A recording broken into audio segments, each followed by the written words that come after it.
This episode may contain content of a graphic nature, including descriptions of physical and sexual violence against adults, children, and animals. Listener discretion is advised.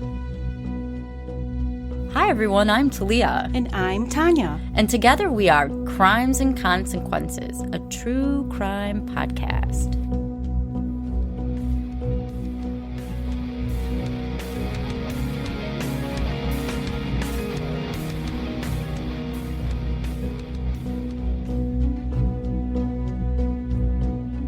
Hi, Tanya. Hi, Talia. Welcome back, everybody, to this week's episode of Crimes and Consequences. It is a story that I think a lot of people have heard, but it's kind of older, and it's really interesting. But if you don't like clowns, you're not going to like this. Oh, great. I don't like clowns. Like, personally, like, if I met a clown, it probably would be okay, but I don't know. It's only John Wayne Gacy that really got me. And Stephen King's It. Yeah, he was a little fucked up, too. Yeah. Well, if you haven't hit the subscribe or follow button yet, or like button, or whatever the hell button is going on these days, please do it. Whatever. Helps us. Please. And with that, we're going to start. Let's do it. Okay, so this is a story of Marlene May McKinnon Warren. She was born in Michigan. Really? Just like me. Me too. In 1950. And I was not born in 1950. Neither was I. She was a middle child of some sisters, and I'm just going to give you a background. When she was a child, she spent most of her time at her grandfather's farm in a small town north of Detroit. The town is actually Mount Clemens, which is where we go to court. Yes, the county courthouse is in Mount Clemens. Yeah, it's kind of strange. So she spent a lot of time at her grandfather's farm, which there aren't any farms that I know of in Mount Clemens. Not anymore. Not anymore. She was described by the people that loved her as outgoing. She was funny and really kind. Oh, that's nice. Mm-hmm. I don't think people would call me outgoing. No. No. Do you think I'm outgoing? No. Yeah, exactly. I think you're funny, and I think you're extremely kind. Thank you. I think you are too. Well, thank you. I don't think you're outgoing. No. No. I fake it. I fake a lot, right? You kind of have to. I talk to people at court, and then when I go home, I have to be alone because I need to decompress. Right. People would say she lit up the room. Oh, she lit up the room. Yes, okay. When she walked in, and she was the type of person that would do anything for anyone. Oh, that's nice. I bet there's a lot of people that would say otherwise, though. I mean, there's always two sides to the story. And she really liked clowns. Really? Mm-hmm. Okay, good for her. That's kind of an understatement when I say really liked. Unlike most people, she was obsessed with clowns. Really? Mm-hmm. She actually had a clown-themed bedroom. Stop it. Yes, she did. Oh, my goodness. She really does like clowns. Yeah, and she painted portraits of clowns.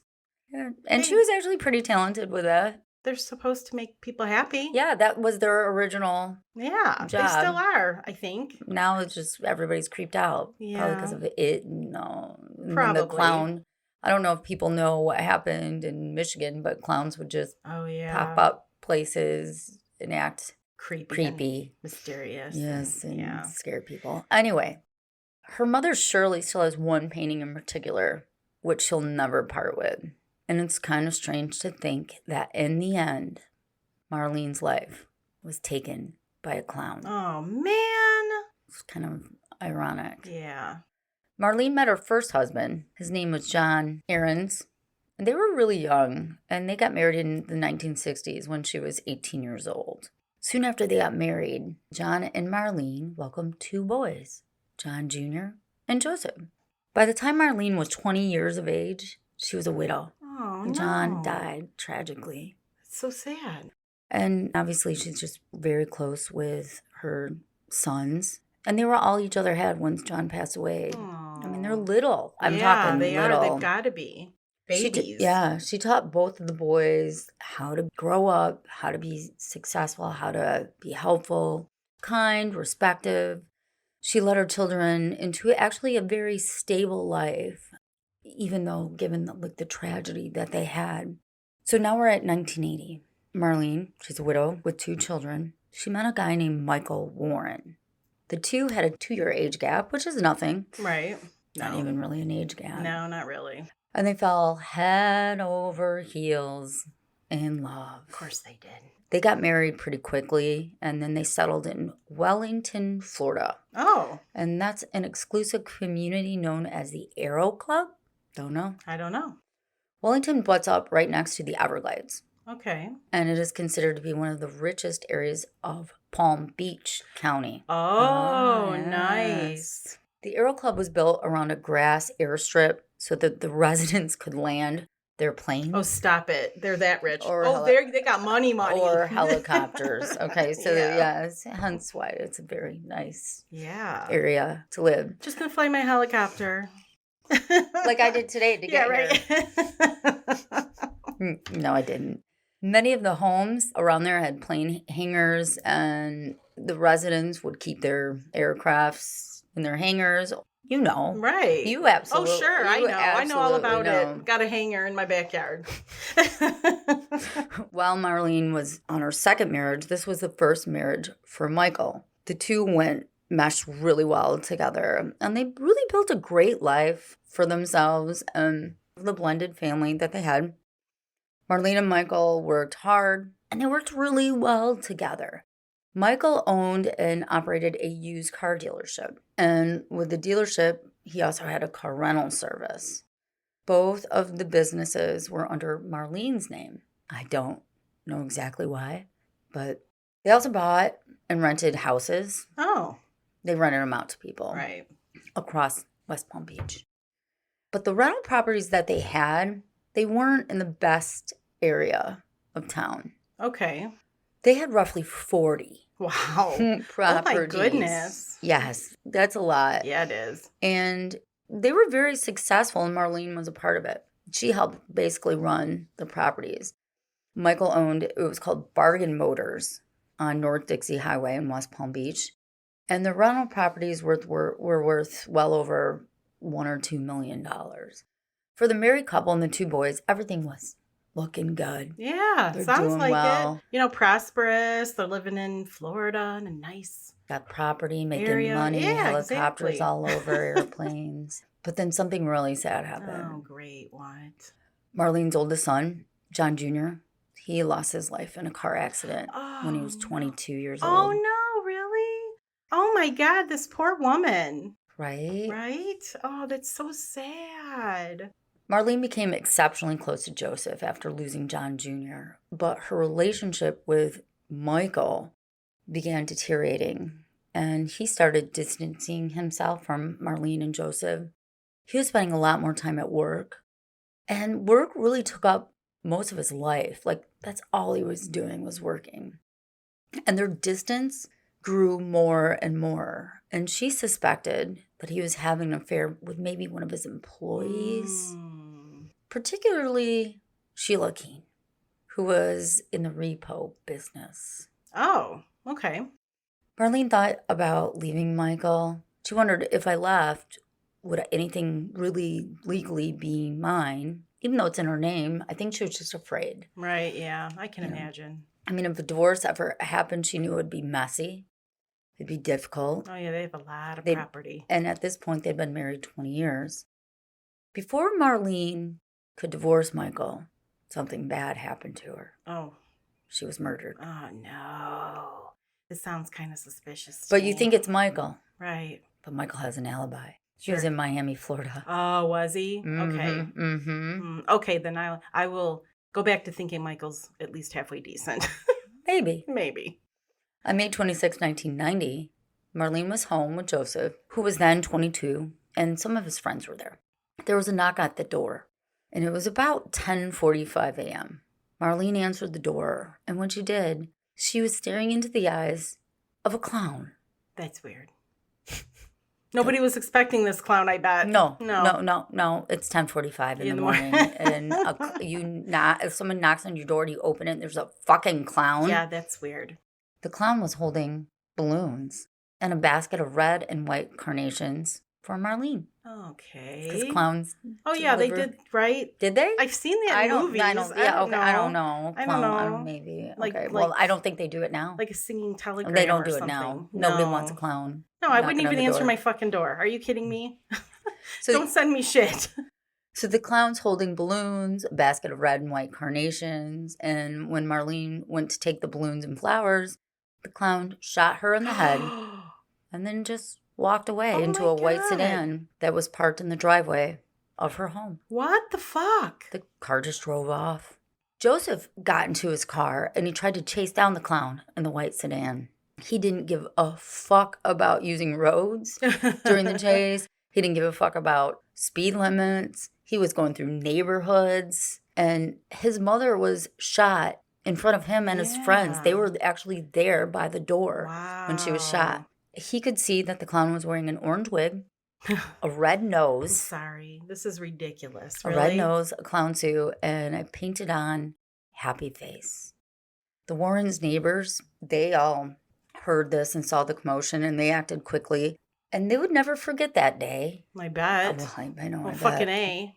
One of the neighbors heard a noise that sounded pretty close to a nail gun. Oh. That's what they thought it was.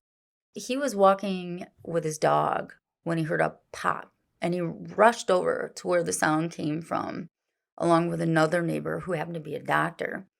The two men enter the house because she's in the entryway of the house, and they try to help Marlene. The doctor was instructing the fellow neighbor on how to make her as comfortable as possible until the ambulance arrived. Soon after the paramedics arrived, the two neighbors backed away, and they let EMTs do their thing. Marlene was still alive when the EMTs got there. Shit, she was? And she was gasping for air. Oh. From the blow to her face, it's her head, but it's also like in her face, but not like in the middle of her face. I don't know, maybe like the forehead area. Okay. From the blow to the face, she had bone and metal embedded in her tongue. What? When the police arrived on the scene, they immediately sent a bolo out for that white sedan, and the investigation started. And witnesses at the home tried to remember anything they could to help catch this killer clown. Marlene was rushed to the hospital, but she died 2 days later. Aww. The white sedan was found in a local parking lot 4 days after the shooting. Michael was instantly brought in for questioning, but I'm in Miami. I'm in Miami. How could I do it? I'm in Miami. It wasn't me. He was actually on his way to a racetrack in Miami when basically she was shot point blank in the face, but it was the upper face, as I said. And friends and family of Marlene pointed police in the direction of Sheila Keen. Oh. Because everybody had heard the rumors. Michael, that they were having an affair. Yeah, but Michael's like, okay, no, it's not me. But I don't think he said Sheila, but the two were both questioned, and they denied the rumors about them having an affair. Mm-hmm. Absolutely Well, not. Yeah, I mean, that's what people do. They lie. I mean, I don't know. I don't have confirmation they're having an affair, but okay. So Sheila was 27 at the time this happened and was married. Oh, boy. Married to a man named Richard. Both he and Sheila were in the repo business, and Michael hired them in 1990, 5 months before Marlene's murder, to help him out with his car business. People aren't paying. Go get it. Go get it.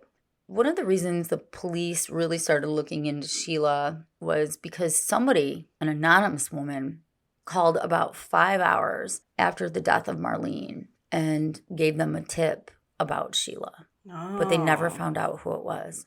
Anonymous tip. Marlene's parents told the police that their daughter and Michael were having some marital problems and that Marlene had told her family in the past, quote, anything happens to me. Oh, shit. My husband did it. Oh, shit. Oh, shit. I've never said that. Have you ever said that? No. Yeah. No. Never. Never. A year prior to Marlene's death, Michael had been at Palm Beach County Courthouse with an attorney, and he'd asked his lawyer, quote, if a husband were to kill his wife, what would happen to her estate? Oh, really? Really? Girl, come on. No, that was him. I know. I called him girl. I did that on purpose. Really? You don't know what's going to happen to your dead wife's estate? Christopher DeSantis was the lawyer, and he represented Marlene's son in an assault case, from 1986. DeSantis said to the police, quote, my first impression was, is this guy nuts? Exactly. What are you saying this out loud for? Because why would you ask that question with your wife there? Then I looked around. and his wife wasn't there. Hmm. What the fuck does that? Like, Yeah. what? What? The lawyer spoke with Marlene often and figured that Michael's question was just, he's being curious, Sure. just wondering. The attorney went on to tell Michael that Florida law is kind of weird when it comes to things like that. It is? Mm-hmm. The issue is not if a man killed his wife, it's the conviction that would stop the inheritance. What? So you only don't get it if you're convicted. Okay. But being if charged is Yeah, okay. it's okay. If you're charged. Yeah, that's As fine. long as it's dismissed. What? If a man is convicted of a lesser charge, like the husband, he would inherit all of his wife's assets. Nice. So you have That's great advice to give to your fucking client. Good luck. Just get convicted. Take a plea of a lesser charge, right? I mean, that's what I would say. DeSantis continued, quote, not only that, but if he had a friend who did it, and he means law enforcement, couldn't tie him as an accessory to the friend, he would get away scot-free. Perfect. I love lawyers like us.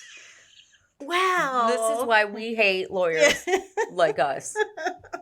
Marlene's death had an immense impact on think about Joseph. Oh my God, poor Joseph lost his brother. And then he witnesses his mom getting shot, basically in the face and head. He was only 22 at the time. I know, he's just a baby. His soul just got ripped out. Oh. Joseph said, quote, the last words I heard my mom say were, oh, how pretty. Oh. Man, this story sucks. And then I heard a bang. Oh, God. The fact that investigators weren't able to identify the killer, despite the many witnesses at the home, caused Joseph to really spiral downward. Yeah. He was angry, and he felt a lot of animosity about life, like we just said. Yeah, that's normal. It's one of the stages of grief. So he started drinking. Oh, Joseph, no. He was depressed. Yeah. I mean, hello. Self-medicating. Fuck yeah. That's depressing. Yeah, a fucking clown comes and kills your mom at your fucking house. Yeah, I'm a little depressed. Yeah. I'm going to have a fucking drink. This went on for years. Oh. But eventually he got rehabilitated. And he worked through all the issues of his life. So that's good. Yeah, that is good. And Joseph, like I said, his success in rehabilitation and all that, he found a purpose by working with people who struggle with addiction and similar issues that he went through. Joseph remembers the day his mother was killed very vividly. At first, the pop sound gave him the illusion that maybe a balloon he saw had popped. But then his mom collapsed. And he ran to his mom and she fell to the ground. And when he got to her, he looked the killer clown in the eyes. He recalled the eyes being brown. And Joseph said that the clown stepped away from the front door of the home and then climbed into those white Chrysler LeBaron. But the car had no plates. That kind of car was reported stolen from Michael's used car lot a month before the murder. Really? From his car lot? Mm-hmm. But we'll talk about that in a minute. Right. Clown drove away as if he or she or it or they hadn't shot somebody, didn't care. Wasn't like the clown was in a rush. That's so weird. Joseph later stated on a local radio show that he thought that the person dressed as a clown was a male because the person seemed very large in stature and had large hands. But before I tell you more, we're going to take a quick break. Marlene's mother, Shirley, and her stepfather, Bill, they were notified of Marlene's death, and at the time in 1990, they were visiting some friends in Phoenix in Maricopa County. And the sheriff's deputy, they ended up leaving a business card at the friend's house saying, please call us. That's never a good sign. No. Shirley already had this gut feeling about Marlene that something was wrong. Marlene had previously told him, as I told you, if something were to happen to me, Michael did it. When Shirley and Bill called the number on the business card, they were told that Marlene was in the hospital in Florida, but the police didn't tell them anything else, like she'd been shot or anything. Marlene's mom and stepdad, they lived in Las Vegas, so they flew from Vegas to Arizona, packed a bag, and got up early in the morning to go out to West Palm Beach. Shirley said that it was early afternoon when they arrived at the hospital. Marlene was on life support, and She said that everything with Marlene seemed normal. Her pulse, her breathing, but she just knew her daughter was gone. And again, on the second day after being shot, Shirley had to make the decision to unplug Marlene from life support. Marlene's funeral was held about a week later on July 1st in 1990. Investigators were there, hiding. Checking everybody out. Taking pictures of all the attendees. They kept track of who was there and how each person was acting and what they were all doing.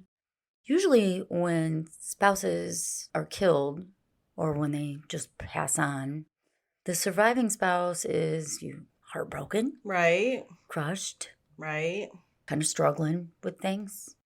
As we know, everybody handles things differently, and you can't judge people on their emotions. But Michael didn't seem very upset. As a matter of fact, they thought he seemed completely fine. Really? Like another day at the funeral home. Like it's not your wife of 20 years. Michael wasn't a very educated man, but he was a really good salesman. He was a smooth talker. He was confident.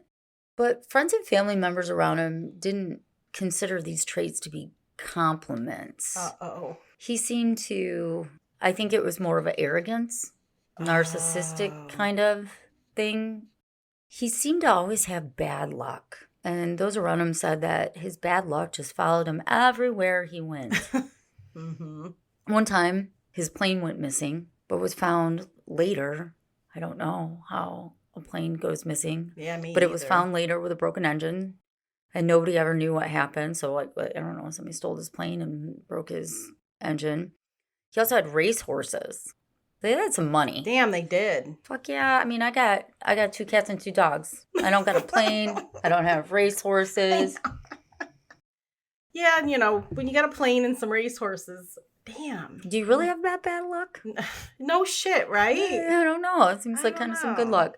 But one day before he had a race with his race horses, one of his horses ended up dead. Oh. I guess that's his bad luck. Yeah, sounds like real bad luck there, Talia. It's first world problems. Yeah, exactly. But I do feel bad for the horse. I do too. As mentioned earlier, Marlene ran the rental properties. She was very organized. She had a very smooth operation going. She collected rent from people even in rougher neighborhoods. At one point, Marlene was in the process of evicting a tenant because they didn't pay the rent. So investigators looked into maybe how this tenant hated Marlene so much that he or she killed her? Bought flowers, yeah, balloons, a clown costume, and killed her, but they couldn't pay the goddamn rent. I don't know if that makes much sense. It's a lot of effort. Yeah, they didn't really get far with any of that. The Warrens had worked really hard for what they had. And Marlene took pride in her work. She wanted, like I said, she kept everything running smoothly. She wanted her family to have a comfortable life. But you can't really say the same thing for Michael. The white Chrysler LeBaron was found, as I told you, 4 days later in a parking lot. And there's quite a story behind it, so you got to follow me on this. Okay. Michael owned Bargain Motors, and there was a rival business called Payless Car Rental. A car company was duped by someone at Bargain Motors a few weeks before the murder. The LeBaron was actually rented from the rival business Payless and not Bargain Motors, but the car ended up at Bargain Motors' lot weeks earlier. Which seems weird. Yeah. So other people had rented it, okay? Yeah. At the Yellow Pages, the ads for the companies looked pretty much exactly alike. Oh, for the 2 car companies? Yes. So that customers would get confused from one company to the other. So when this couple had rented a LeBaron and they went to return it, they accidentally returned it to Bargain Motors instead of Payless Car Rental. Oops. Whoever had answered the phone when the couple called to say they were dropping the car back off at Payless Car Rental at the gates, they were told to just leave the car unlocked with the keys in it, and someone would come by and pick it up. Okay. So that's how it ended up on Bargain Motors. Oh, that's so weird. Lot. I wonder if they were close together. They probably were. Did you ever see that movie Used Cars with Kurt Russell? No. It kind of reminds me of this. A little bit. I never saw it. Cult classic. Okay, I'll have to see it. The couple had a plane to catch, so they left it how they were told to, even though they did kind of think it was a little weird. The employee at Bargain Motors, who was responsible for the mishap, was caught, arrested, and convicted. But Michael, who owned the company, was never charged, nor was he held responsible in any way. Anyway, so that's kind of just really strange. Bargain Motors had been under police surveillance for a lot of their shady dealings, such as shit like that. Really? Drop it off, keys in, we'll just take that pay less car. Police conducted a nighttime raid. Wow. Yeah, they got a search warrant, and they took cabinets worth of files and documents. Oh. Michael was really worried he was going to lose his business. Well, yeah, the government doesn't come and raid your fucking place just on a whim. Yeah, so then after Marlene's murder, he was a little bit more concerned about that investigation. So now years go by. Nobody's convicted. Wow. Which is really, really sad. Yeah. But Michael was arrested for 67 counts of racketeering. Oh, my God. Grand theft, and odometer tampering. Oh, my God. He went to trial. And one of the prosecutors, though, made the mistake of bringing up how he was a suspect in his wife's murder. Ooh. Because of this, the trial seemed more maybe like a witch hunt than actually trying to convict him of, what he was caught doing. The jury deliberated for 18 hours, and Michael was found guilty still of racketeering, 21 counts of odometer tampering. Oh, shit. And 11 counts of grand theft auto. Wow. But he was acquitted of whatever other charges. He ended up serving 3.5 years in prison, and he got out in 1997. He was supposed to get 9 years. We're talking white collar, so that's 9 years. It's a pretty decent amount, considering we've done cases where people have raped and murdered people. Yeah, and got gotten less. Much less. Michael ended up marrying Sheila. Oh, boy. So the rumors were probably true. No, they just came. When he got out of prison, it was then he fell in love. Yeah, it was serendipitous. She was there for him. Yeah. That was in 2002. Okay.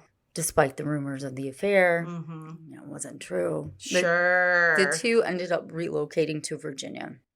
Oddly, Sheila went under a completely different name when she moved to Virginia. Really? She changed her name to Debbie Warren. Oh. And she played the part of this outgoing neighbor, loving wife, and they bought a restaurant. She bought a restaurant. Or she said she was a restaurant owner. While in Virginia, Michael and Sheila / Debbie, where we're going to call her Sheila, made their home, and it's called Abingdon. In fact, the home they bought was the oldest building in town. It dates back to 1779, and they made it into a restaurant. Oh. Their new life was quiet and quaint. Lovely. Yeah, how sweet. I know. How fucking sweet. The neighbors around the newly married couple knew the Warrens as diligent, warm, and generous. Yeah, great people. None Salt of the earth. Yes, none of them had a clue that either of them been married before, because they never mentioned that, or that they'd originally been from Florida, or that Debbie's real name was Sheila. Yeah, or that Michael's former wife was murdered by a clown. The Warrens, the new Warrens, Debbie / Sheila and Michael, they went on a trip to Vermont, and on the return, which they had recently visited Sheila's mother, they were pulled over on September 26th of 2017. Oh, damn. This is 15 years after they got married. And 2017, that's 27 years after Marlene was murdered. Wow. Deputies from Washington County Sheriff's Office arrested Sheila. What? Right on the side of the road. And they took her into custody for murder. Sheila? Well, he couldn't have been dressed as a clown. He's at a fucking racetrack. Yeah, that's true. Sheila pled not guilty. She requested a trial by jury, and the prosecutors in Florida were seeking the death penalty. She was held without bond, because that's what happens when the death penalty is an option. You can't really just go home. It's okay. Well, we know you'll come back. So this was shocking to everybody in Virginia that knew her. Sheila and Michael would throw lavish parties for every birthday, and any of the neighbors, like, they would go to their parties, and they were just big into their neighborhood. People liked him. A woman named Brooke Blevins, one of their neighbors, said, quote, "How could somebody capable of something like that be so good-hearted and loving?" Well, people are complicated. That's right? true. It's true. The Blevins were really close to the Warrens, and they were like best buddies, whatever, couples that hung out. They even spent holidays together. Wow. Yeah. They're really close. They saw Michael about 30 minutes after Sheila's arrest, and Michael apparently gave the Blevins this pity, really sad, lost look. Huh. Oh, what? Oh, poor Michael. What happened? Yeah, your wife got arrested? Oh, That's fucked up, dude. I don't know why. Yeah, I don't know. I'm lost without her. Whatever. So I'm going to give you a little bit more about Sheila. Okay. Because you got to be fucked up to dress as a fucking clown and kill somebody. Seriously. She spent most of her life in her early childhood, at least in Florida. In 1990, she moved to Martin County, where she attended high school. Her dad was Robert. He worked in construction. He owned his own construction company. And she dated a boy named Butch Dunaway. He became very close with the family and would eventually accompany them on vacations to Vermont, because I said Sheila had family there. Butch lost contact with Sheila years ago, and he was blown away to hear about the arrest. He said if Sheila ever wanted anything, she always found a way to get it. She was arrested for shoplifting in 1984. In 1986, she was arrested again for theft and got a felony. Oh. She was given 6 months probation. She married a guy named Richard Keen when she was 23, and they had a son named Charles. In 1990, Sheila filed a domestic violence complaint against her husband, Richard, and then she moved out of the house and moved near West Palm Beach. The place she moved into was owned by Michael and Marlene. Really? Mm-hmm. It's a very tangled web here. So after Sheila's arrest, Marlene's parents, Shirley and her stepdad, Bill, they'd said they'd always suspected that Michael had a mistress, and they were really angry that Michael married Sheila. They were shocked that Sheila got away with murder for so long, and they said there's just absolutely no way that Michael didn't know. And they said if there's a hell, I hope they rot in it. Amen. So as you said, it took 27 years. Yeah. 27 years. The only evidence of the house at the time of the shooting were the balloons and the carnations. So how did they figure out it was Sheila? They followed up the trail of where these things may have came from. The balloons, the carnations, the clown costume. Yeah, right. They looked at local costume shops, and they found one in particular, and they believed the information they got from that shop was credible. One of the employees didn't know who the customer was at the time and didn't really understand what they were being questioned about, but had said that Sheila had came into the shop. Somebody he recognized as Sheila came into the shop in the evening. The store was supposed to be closed already, but she kept getting the attention of the employee, who eventually unlocked the door and let her in. Yeah, so fucking important. And he told her, you know what, we're closed, but come back the following day. She told the employee she had to have that costume that night. Life or death. I need this clown costume. You have to sell it to me. It was urgent, but it wasn't even near Halloween. I'm like, what? She begged them to just please let her get that costume. So they did. And then they didn't give much thought, but something like that is going to stick out in your head. Oh, for sure, because there were right? actually two employees. When she came in, she just quickly picked it out, didn't waste their time, got the costume, and she was out within minutes.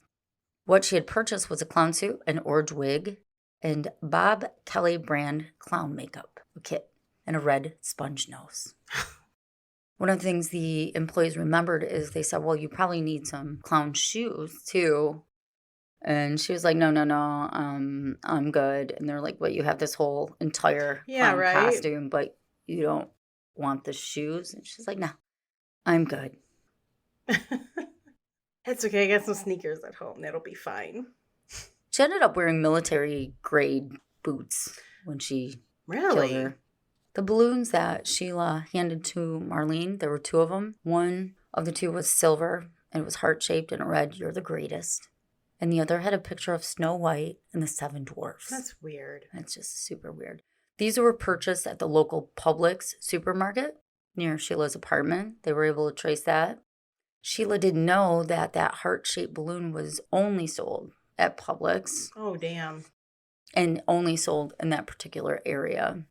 So investigators ended up talking to employees and found out that, yeah, she bought 2 balloons, and they found a receipt with a basket of carnations.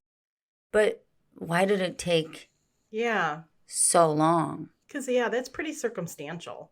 It's not hard evidence. And, people can be convicted on circumstantial evidence. But at the time, they also got a search warrant for Sheila's apartment and found orange hair-like fibers. So I don't know why it took so long.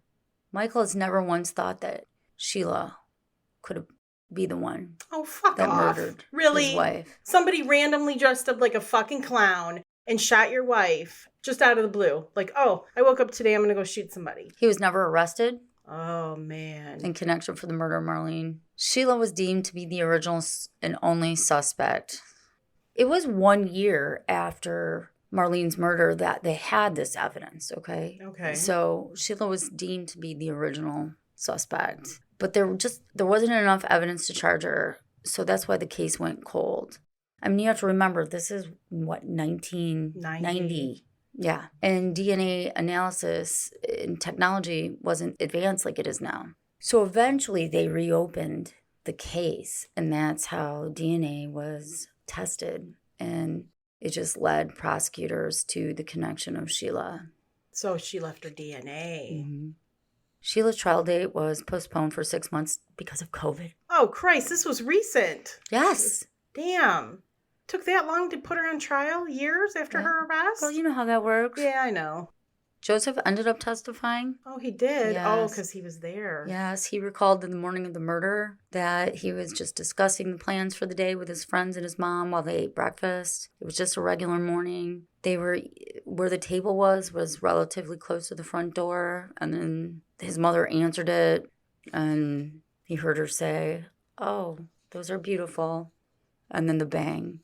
You know what's really sad is after Marlene died, Michael pretty much left Joseph. Really? Mm-hmm. That's just cold. Mm-hmm. He didn't stay in his life. Wow. I told you he moved to Las Vegas. Oh, that's right. Mm-hmm. I mean, that's really sad because this kid's been in your life for like 20 years. Aw, poor Joseph. That just breaks my heart. Like, he loses his mom, his brother. Eventually, all the records were released by the Palm Beach prosecution team, and it just shed light on the arrest and then the eventual conviction of Sheila. Sheila had drunkenly bragged to a coworker how she bought a clown costume, dressed up as clown, and killed her lover's wife. Ha ha! Oh, ha ha! Over drinks? Over drinks. The costume and the gun were never found. There were hairs that belonged to Sheila found in the white Chrysler. That was some of the DNA. I don't know if I mentioned it earlier, but Michael was a beneficiary of Marlene's life insurance policy, which was worth $54,000. Nice. And the attorney DeSantis I talked about earlier, that was like, hey, your wife gets killed. Yeah. What would happen to her estate? Mm-hmm. Right. Yes.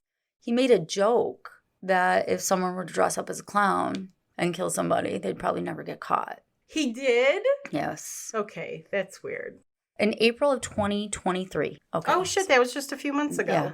Sheila admitted to dressing up as a clown and shooting Marlene at point blank range. Wow, she admitted it. She did. She pled guilty. This is how long it took. She pled guilty to second-degree murder inside a Palm Beach County courtroom. This was part of a plea deal that was reached right before the trial started. So the testimony I was talking about before was preliminary examinations. Okay. She originally had pled not guilty, but she changed it. So in the plea deal, it meant that she had to spend at least 12 years behind bars. 12? Mm-hmm. But her attorney told reporters, I think she'll get about 10 months. What? Mm-hmm. The judge in the case said he accepted her 2,039 days in jail as time served towards her sentence. Oh, so 6 years. Yeah, 6 years. Damn. Her attorney, his name was Rosenfeld, still maintains that his client is innocent and that she only accepted the plea deal because she just wanted to go home. Well, yeah, in the state of Florida, if she was convicted of first-degree murder, would have probably given her the death penalty. Yeah, he said, quote, "It was an extremely hard decision for our client, saying you did something that you didn't do." Sure. There's nothing harder than that. Sure. So Sheila got a total of 12 years, but she could be out as early as next year, which is why her attorney said she'll be out in 10 months. Yeah. Damn.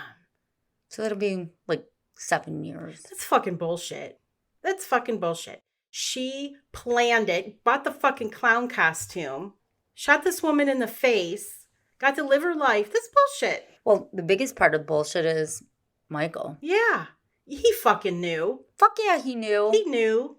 That's bullshit. This makes me angry. And you think after them being together 27 years, Yeah. and she already was drunk telling employees she did it, Right. you think, or friends or whatever it was, you think she didn't fucking get drunk and tell her husband? Of course she did. Of course. This bullshit. This fucking makes me mad. Poor Marlene. Poor Marlene. She got the raw deal, man. Why didn't he just fucking divorce her? He would have had to give up money. Yeah, but they It's the didn't same- have any minor children, so he I didn't have to give know. up that much, just half. Same reason people kill their spouses all the time. It's always fucking money. It's ridiculous. They had a lot, of course. I mean, but Yeah. I don't, whatever. It makes me mad. You, Yeah. me, I'm pissed. I know. This is so... the justice system is fucked sometimes. But it's still the best I guess. there's Sure. out there. Where's better? I know. Canada, maybe? No, No. Canada's not better. No, where? They let fucking killers go. Right? I know. Nowhere, I guess. Iran? Where? I know. North Korea? Not better. No. China? Yeah, I doubt it. I don't think so. I don't know much about their legal system, Okay, but well, I'm just I'm gonna sure. let you know. Russia? No. No. No, definitely not Russia. But we love all those countries and people from there. I'm strictly talking about the justice system there, or Yes. the lack of. Ours is justice bad. No, ours is bad, but I don't know of any place. Yeah. Maybe not Switzerland. Maybe Switzerland. Yeah. Maybe. I don't know. Well, thanks But- for that, Talia. Yeah. Well, you're Thanks for welcome. bumming me out today. I know. I'm just a little on fire right now, Yeah. but that's fine. I know. That's fine. It's all right. We always are after we're done. Yeah. But I want to thank you all for taking the time to listen to us and this story. And our hearts do go out to Marlene and her family and Joseph. Mm-hmm. And if you like our stories, subscribe, like, Please. follow, Whatever. beg for more. However you got to do it. If you want more, You can tell them, Tanya. we have unreleased to the public episodes. Special. Special for our Patreon members or our Apple subscribers. So you can go to our website, crimesandconsequences.com, and you can find out a little bit more about that. They are the same episodes on Apple and Patreon, so just a matter of how you listen. Yeah, it's patreon.com/TNT, like the dynamite. And go to see all, We got hundreds. billions, Yeah, billions. trillions. Oh, yeah, for sure. You'll be entertained from here until the end of time. Something like that. Once again, thank you guys for joining us. And we appreciate it. Yes, we do. Till our next episode. Don't kill each other. Bye.